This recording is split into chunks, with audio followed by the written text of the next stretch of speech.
May böcəyində qolcuqların birləşdiyi strukturların sayını verib x-dir. Qolcuqların birləşdiyi strukturların növ sayını veribdir. Bu da y-dir. Bir sayını istəyir, bir də növ sayını. X, y-in cəmini müəyyən edin. Tam biz bilməliyik ki, qolcuqlar hara birləşibdir? May böcəyində qolcuqlar birləşibdir alt çənəyə. Alt çənə bir dənədir. Bir dənə alt çənə vardır. Alt çənə. Bir alt çənəyə birləşib təsəvvür eləyək. Yox, bir cüt alt çənədir, bağışlayın. 2 dənə alt çənə vardı, boğumluydu və bu alt çənənin hər birinə birləşibdir bir dənə qolcuq. Budur. Amma bir də vardı,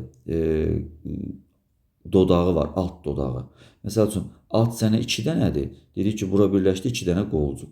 Çıxıntılar qolcuq adlanır. Baxın, yazıram bura qolcuq. Qolcuq biri budur, biri də budur. Alt çənə təsəvvür elədik odur. Bəs bir də var idi alt dodaq.